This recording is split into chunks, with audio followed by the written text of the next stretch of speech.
नमस्कार दोस्तों, मैं ललित कुमार दलित क्लासेज में आपका हार्दिक स्वागत करता हूं। मित्रों, हम पढ़ रहे हैं संख्या प्रकरण और उसके अभ्यास के कुछ प्रश्न आज इस प्रश्न पत्र में अपन हल करेंगे। तो शुरू करते हैं आज का प्रश्न पत्र। पहला प्रश्न है, त्रिमुनि परंपरा में श्रेष्ठ मत माना गया है पतंजलि का। किसका माना गया है? पतंजलि का। तो उत्तर होगा इसका स। शब्दानुशासन में या शब्दानुशासन के अनुसार कुल पाद होते हैं। शब्दानुशासन के अनुसार कुल पाद होते हैं, बताइए। ऑप्शन होगा स 32। अगला प्रश्न देखते हैं। घनंती में यम वर्ण है। उत्तर होगा इसका द्वितीयक है। हमने देखा था कि प्रथम से चतुर्थ वर्ण के बाद अगर पंचम वर्ण आता है तो द्वितीय जो अर्ध वर्ण है वो यम होता है। चौथा प्रश्न है, संज्ञा प्रकरण या संज्ञा विधायक सूत्र है, बताइए। तो इसका उत्तर होगा आदिरंतेन संहिता। आदिरंतेन संहिता। देखिए मित्रों, इसके अलावा जो तीनों जो सूत्र बच रहे हैं ये तीनों ही सूत्र इत संज्ञक विधायक सूत्र हैं या इत संज्ञा करते सूत्र। अगला प्रश्न है, पाणिनि शिक्षक के अनुसार इत संज्ञा विधायक सूत्र हैं। तो अभी 3 ऊपर वाले प्रश्न में आए थे, तो क्या 3 हैं, 4 हैं, 5 हैं, 6 हैं, 7 हैं? बताइए फटाफट। इसका उत्तर होगा 6।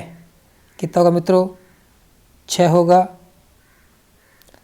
छठा प्रश्न है, माहेश्वरी सूत्रों में किस वर्ण की इत संज्ञा 2 जगह हुई है, अर्थात इसका पाठ 2 बार हुआ है? इंपोर्टेंट प्रश्न है मित्रों, अभी यूपी टेट में आया है। ण। कौन सा होगा? ण। अगला प्रश्न, 7वां प्रश्न है, यम वर्ण कितने माने गए हैं? अभी ऊपर चर्चा की थी, फिर वापस प्रश्न आ गया, बताइए। तो यम वर्ण 4 माने गए मित्रों। कितने माने गए हैं? 4। यानी बात की अपन ने कि प्रत्येक वर्ग का पहले से चौथा वर्ण यम वर्ण होता है। कब होता है? जब वह वर्ण आधा आधा 2 बार आए और उसके बाद में पंचम आए, तो दूसरा जो आधा वर्ण होगा वो यम वर्ण होगा। अगला प्रश्न देखते हैं, उदित वर्णों की संख्या कितनी है? उदित वर्णों की संख्या कितनी है? देखिए मित्रों, हमने पिछले वीडियो में चर्चा की थी कि उदित वर्ण कहते किसे हैं। तो इसके बारे में हमने बात की थी कि स्पर्श वर्ण ही उदित वर्ण होते हैं। स्पर्श वर्ण ही उदित वर्ण होते हैं और इसी को वर्गीय वर्ण भी कहते हैं। तो इनकी संख्या कितनी है? 25। कितनी है? 25। देखिए मित्रों, अगर आपने पिछला वीडियो नहीं देखा है तो डिस्क्रिप्शन में उसका लिंक दे रखा है, एक बार जाकर के उसे अवश्य देखें। 9वां प्रश्न है, विभाषा संज्ञा का सामान्य अर्थ है। विभाषा संज्ञा का सामान्य अर्थ है, बताइए क्या होगा विभाषा संज्ञा का सामान्य अर्थ? तो इसका आंसर होगा निषेध। विभाषा मतलब क्या होता है? निषेध। ये भी 2nd ग्रेड में आया हुआ प्रश्न है। 10वां प्रश्न है, संयोग संज्ञा होती है, यानी संयोग संज्ञा किनके मध्य होती है? स्वरों के मध्य होती है, व्यंजनों में, दोनों में या किसी में नहीं? तो इसका ऑप्शन होगा ब। देखिए मित्रों, जब 2 या 2 से अधिक व्यंजनों के मध्य 2 या 2 से अधिक व्यंजनों के मध्य अगर स्वर ना हो तो उनकी संयोग संज्ञा होती है। अगला प्रश्न देखते हैं, व्यंजनों से संबंधित बाह्य यत्न होते हैं। व्यंजनों से संबंधित बाह्य यत्न होते हैं, बताइए क्या होगा इसका आंसर? तो इसका आंसर होगा 8। हमने पिछले वाले वीडियो में देखा था कि बाह्य यत्न 11 होते हैं, तो इसमें 8 होते हैं व्यंजनों के और 3 होते हैं स्वरों के। तो 3 स्वर कौन कौन होते हैं? उदात्त, अनुदात्त और स्वरित। 12 ऑप्शन देखिए, प्रत्येक वर्ण का आभ्यंतर यत्न होता है। अभी हमने बात की थी बाह्य यत्नों की, जो संख्या में 11 थे। अब पूछ रहे हैं आभ्यंतर यत्न की। तो देखिए मित्रों, हम पहले ही चर्चा कर चुके हैं कि चाहे स्वर हो और चाहे व्यंजन हो, प्रत्येक वर्ण का आभ्यंतर यत्न एक ही होगा। प्रत्येक वर्ण का आभ्यंतर यत्न एक ही होगा।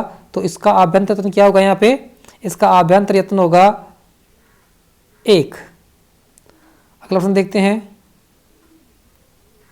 आरडी रेखा किस स्वर के नीचे लगी होती है?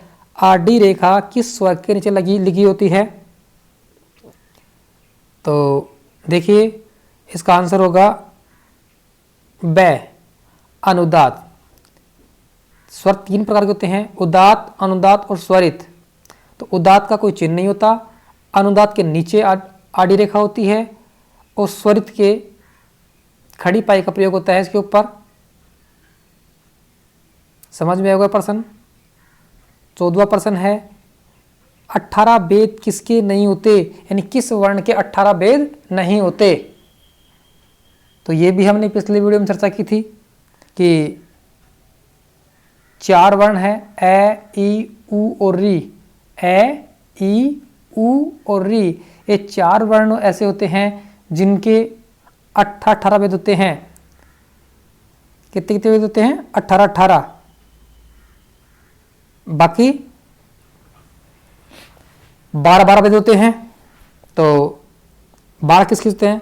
लृ के 12 होते हैं। लृ के 12 क्यों होते हैं? कई बार प्रश्न आता है कि लृ के 12 क्यों होते हैं, तो इसमें दीर्घ का भाव होता है। और कई बार प्रश्न आता है कि ए, आई, ओ, औ इसके 12 भेद क्यों होते हैं? तो मित्रों, इसमें ऋस्व का भेद होता है या ऋस्व का अभाव होता है। किसका अभाव होता है? ऋस्व का।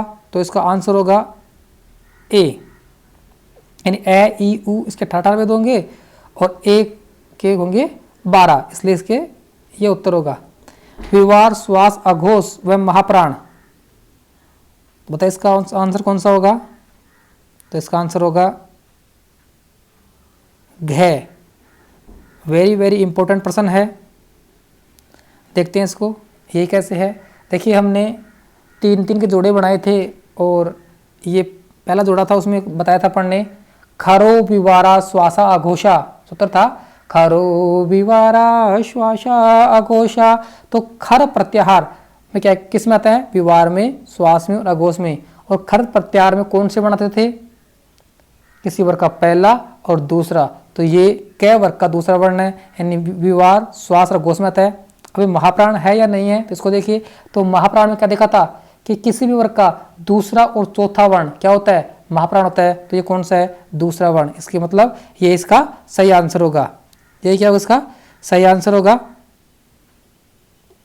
अब प्रश्न आपके लिए है एक कि 6 इच संज्ञक सूत्र हैं। इच संज्ञक सूत्र कितने हैं? 6। लेकिन एक वार्तिक भी है जो इच संज्ञा करता है। तो आपको कमेंट्स बॉक्स में उस वार्तिक को बताना है ये कौन सा वार्तिक है जो इच संज्ञा करता है। अगर वीडियो पसंद आया हो तो लाइक, शेयर, सब्सक्राइब करें। धन्यवाद।